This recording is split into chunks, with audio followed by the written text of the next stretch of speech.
We will look at a new experiment on IC engine.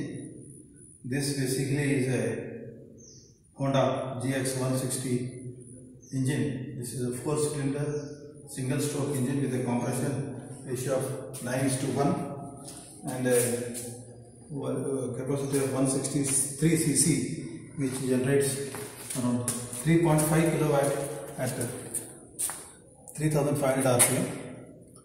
So you can see this is the engine, basically Honda. This is the lever for starting the engine.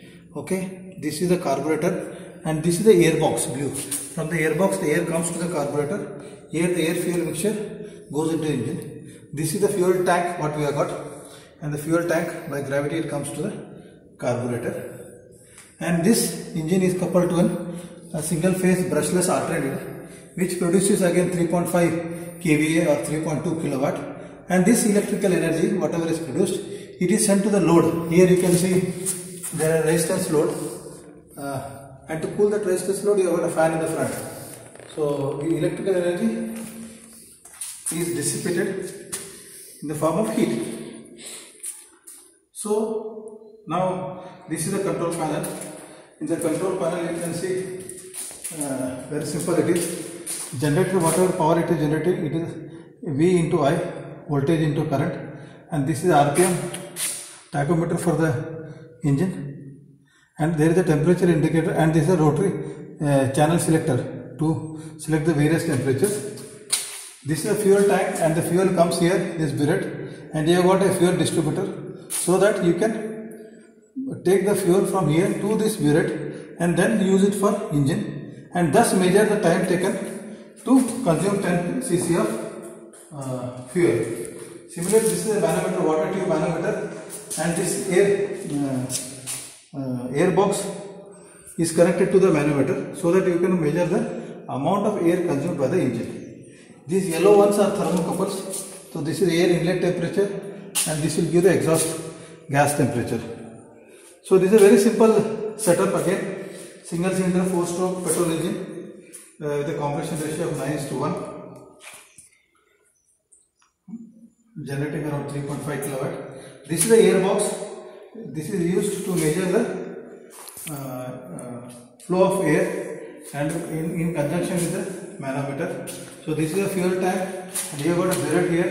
This is used to measure the amount of fuel consumed to say amount of time used to consume 10 cc of fuel. And these are the selector switch. Each is of almost 0.5 kilowatt. So you have got 6. So 0.5, 1, 1.5, 2, 2.5, 3. So you can go for 3 kilowatt rate, loading. These electrical loads you can see here. Backside you can see the electrical resistance are visible there. Backside electrical resistance are available. And here in the front you have got the cooling fan to dissipate the air to the ambient conditions. So this is a simple setup of the engine. This entire testing is mounted on anti-vibration pads so that it reduces. It is not mounted permanently, it can be shifted. Okay. So this is about the engine setup. Now we will see how we operate and what all things we will going to find out. So first you do the electrical connections. Here backside to the control panel, we are connecting the electrical connections. So this is all on. Put the fuel in the fuel tank. Okay, and then as I said, you got a lever to pull and start the engine. You start the engine and then allow the engine to stabilize. Okay. So basically this experiment we do at a constant RPM, say 3000 RPM. Then what we will do, after the engine stabilizes, we will take readings at no load. There is no loading. So for no load, what is the current and voltage generated by the alternator, and what are the temperatures, various temperatures, as well as the manometer reading and the fuel reading. Fuel reading, as I said, we will take for 10 cc consumption of time in seconds for 10 cc consumption of petrol. After that, suppose I want to get 3 readings, then I will load these 2 electrical resistances So it is 1 kilowatt. Allow the engine to stabilize, and then again we have to take the readings. Time required to consume 10 cc of petrol. So we can see when it is idling, the time was more, but when the engine is loaded, the time will reduce.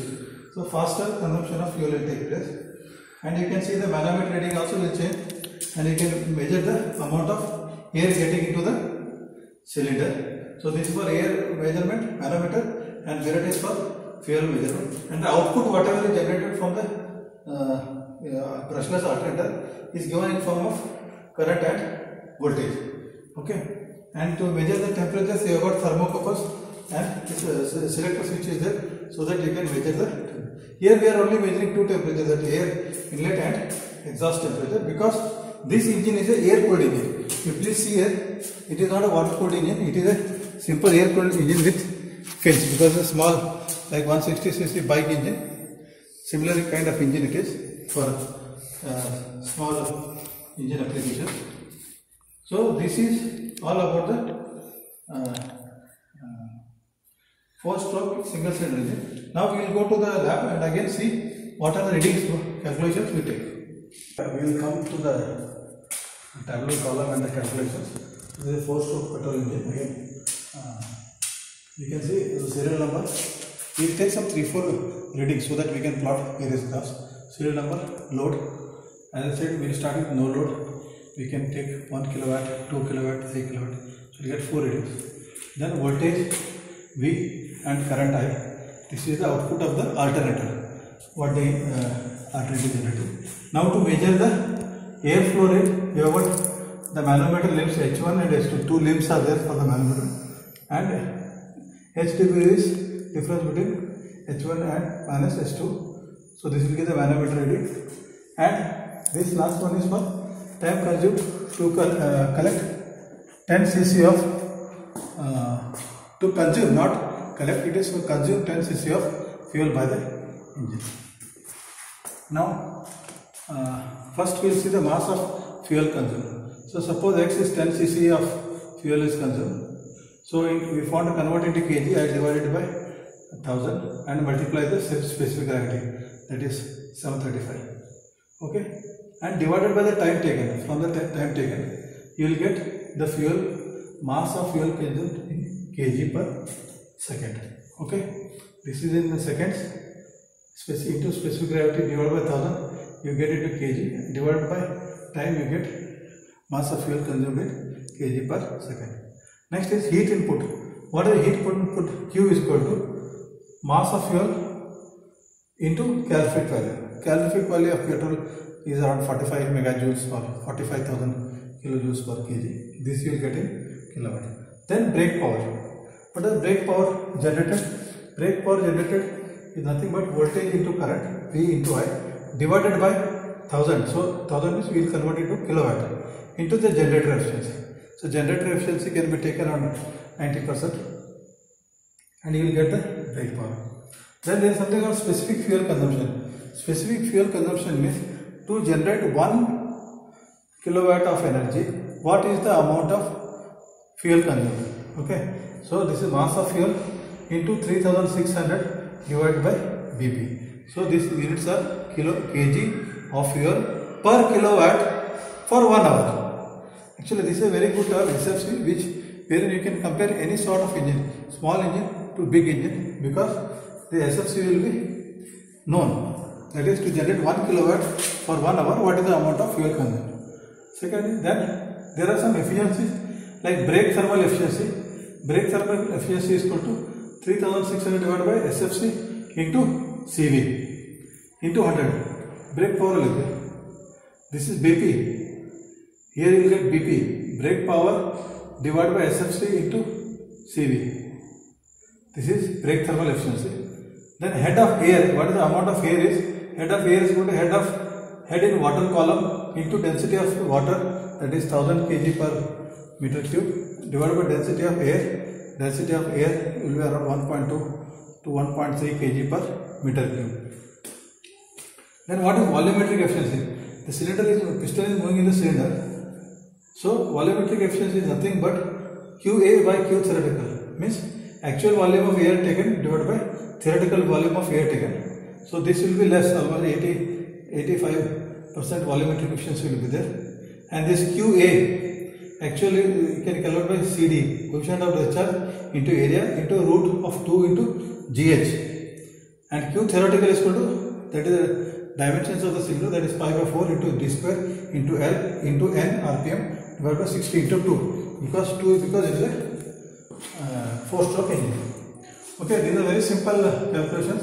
Again, you can see from this petrol engine we can calculate the heat input, we calculate the brake power, we calculate the SFC, we calculate the brake thermal efficiency.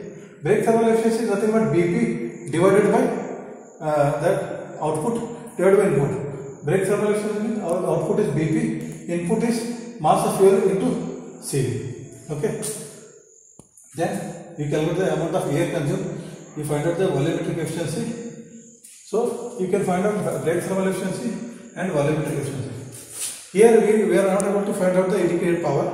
If you can find out the indicated power also, and you know the brake power, then brake power divided by indicated power will give the mechanical efficiency.